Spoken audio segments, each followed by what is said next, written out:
Friends, welcome again to the study point. મિત્રો, હવે આપણે આ ટાઈપનું પ્રેઝન્ટેશન બનાવવું હોય કે જેથી આપણું બેકગ્રાઉન્ડ બી દેખાય અને આપણું ઉપરનું ટેક્સ્ટ બી દેખાય.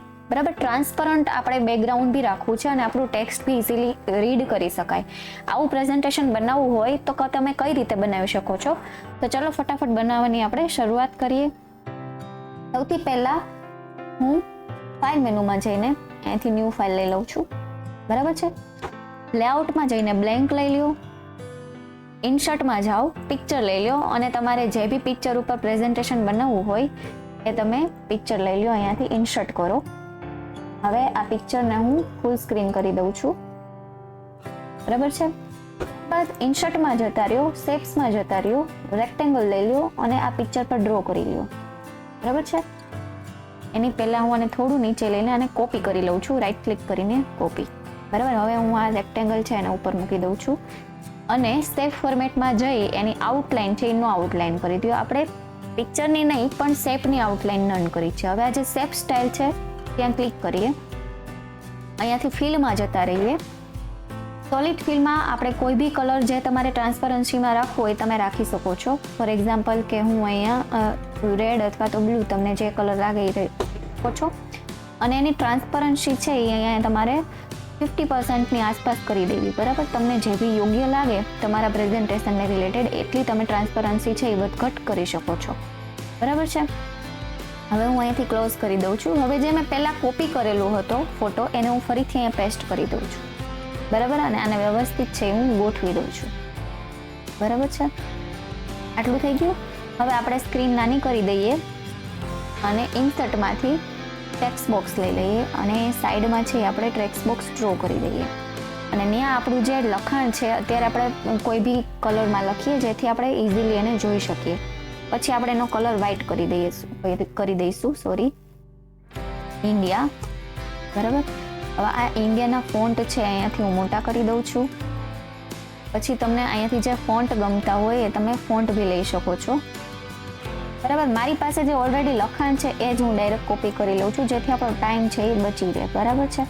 આમાં મેં અલગ અલગ બે ટેક્સ્ટ બોક્સ લીધેલા છે પણ તમે સિંગલ ટેક્સ્ટ બોક્સમાં બી બંને વસ્તુ લખી શકો છો. ઓકે, આટલું થઈ ગયું. હવે આ સ્લાઇડની આપણે ડુપ્લિકેટ સ્લાઇડ કરી લઈએ. રાઈટ ક્લિક કરીને ડુપ્લિકેટ. બરાબર, અથવા તો કંટ્રોલ સાથે ડી. હવે શું કરવાનું છે, આ બીજી સ્લાઇડમાં છીએ આપણે. હવે આ ફોટા પર ક્લિક કરો, પિક્ચર ફોર્મેટમાં જાઓ અને ત્યાંથી આપણે ક્રોપ કરી લઈએ. બરાબર, અહીં ક્રોપ ઓપ્શન આપેલો છે. આમાં બી પિક્ચર્સના ઓપ્શન આપેલા હશે. ફોર્મેટ પિક્ચર છે ત્યાંથી બી તમે ક્રોપ કરી શકો છો. આ પિક્ચર ફોર્મેટમાં ઓપ્શન આપણી પાસે આવી ગયા છે બધા. જો ક્રોપ ઓપ્શન છે અહીંયાથી બી તમે કરી શકો છો પણ ઇઝી રહેશે તમે અહીંયાથી ક્રોપ કરો. ક્રોપ માટે તમારે જેટલું અહીંયા ઇન્ડિયા લખેલું જોતું હોય આપણે એટલો ટેક્સ્ટ માત્ર આપણે એટલું જે ભાગ છે એટલો ક્રોપ કરી લઈએ. આજે આપણે ઉપર ફોટો મૂકેલો છે મિત્રો એ ક્રોપ થાય છે જેથી નીચેનો શેપ છે તમે ઇઝીલી જોઈ શકશો. બરાબર, આટલું ક્રોપ થઈ ગયું. હવે હું એન્ટર પ્રેસ કરું છું જો તમે ટ્રાન્સપરન્સી જોઈ શકતા હશો. હવે આપણું આ જે બોક્સ છે અને હું પહેલા તો ગ્રુપ કરી દઉં છું કેમ કે બંને અલગ અલગ છે. તમે સિંગલ બોક્સમાં બી લખી શકો છો અને આને હું છે અહીંયા મૂકી દઉં છું. બરાબર છે. હવે મારે થોડું એવું ટેક્સ્ટ નાનું કરવું પડશે કેમ કે બહાર જાય છે એટલે. બરાબર,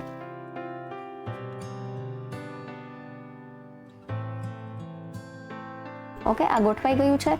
હવે આપણે એને એનિમેશન આપી દઈએ. આ જે ટેક્સ્ટ છે આપણું એને એનિમેશન આપી દઈએ આપણે. વાઇપ અને એને આપી દઈએ રાઈટ સાઈડ. બરાબર છે. અને અહીંયાથી આપી દઈએ આફ્ટર પ્રીવિયસ.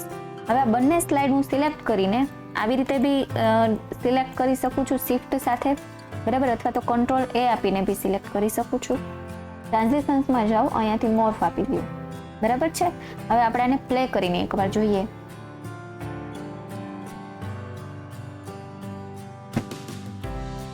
બરાબર છે. તો આ રીતે તમે કોઈ બી તમારા પ્રેઝન્ટેશનને છે એ તમે સ્ટાઇલિશ બનાવી શકો છો અને રીડેબલ બનાવી શકો છો. બરાબર છે મિત્રો. જો તમને મારો આ વિડીયો ગમ્યો હોય તો મારી ચેનલને વધુને વધુ લાઇક, શેર અને સબસ્ક્રાઇબ કરજો. Thank you.